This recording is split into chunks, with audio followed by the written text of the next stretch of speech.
Последно говорихме за процеса на имплементация на Microsoft Dynamics при клиент. Сега ще се спреме по-задълбочено на архитектурата на самия Microsoft Dynamics NAV. Последната версия на Microsoft Dynamics NAV е 2009. Предишната версия беше 5.0.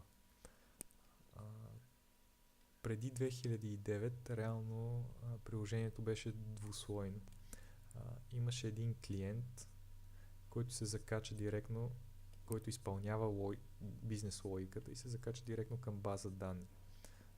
Базата данни може да бъде както Microsoft SQL Server, така и специална база данни, сървър за база данни на Dynamics NAV. Реално в практиката много повече се използва SQL Server. В 2009 тази двуслойна архитектура е променена.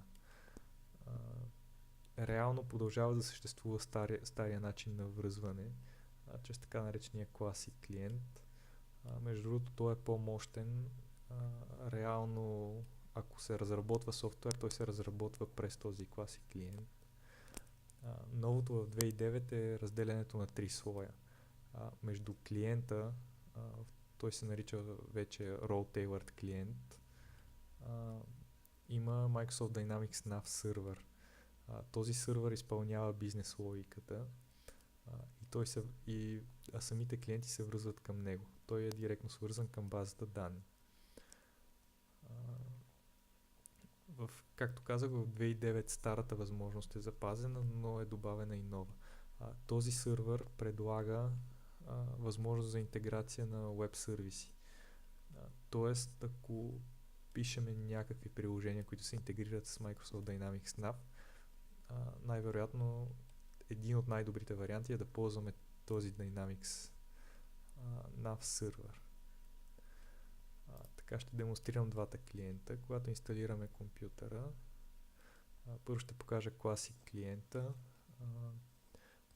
Имаме два варианта на Classic клиента. Един, който се закача към специалната Dynamics NAV база данни. Аз ще стартирам този, който се закача към SQL базата данни.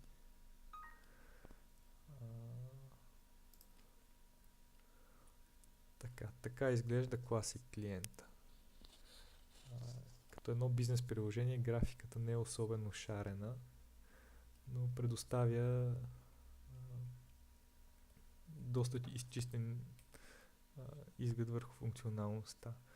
Отстрани имаме списъци с менюта, вътре са подменютата. Ако отворя продажби и маркетинг, ето тук може да видим клиенти, контакти, оферти, поръчки и така нататък. Така изглежда една форма. Специално оферти няма, така изглежда една форма за поръчка. Затварям това, ще стартирам Role-Tailored клиента. Така. Role-Tailored клиента зарежда, докато зарежда така, ще покажа сървъра, към който се връзва той. Той представлява обикновен Windows сервис. Ако отвориме сервисите, ще видим, че неговия сервиса на Microsoft Dynamics NAV сервера е стартира. Ето Role-Tailored клиента се закача към този сервер. Така. Ето тук пак имаме някакви форми. Реално, както е самото име, Role-Tailored клиента е вързан с роля, т.е. в момента стандартно това е потребител, който се занимава с продажби, затова отстрани има отворени всички айтеми, свързани с продажби, т.е. поръчки за продажба, оферти, фактури и така. Ето, отваряме списъка с поръчки. Отвориме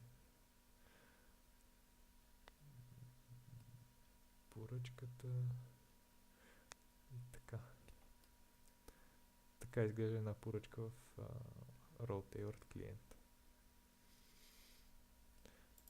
По-подробно на самото описание на двата клиента ще се спрем по-нататък.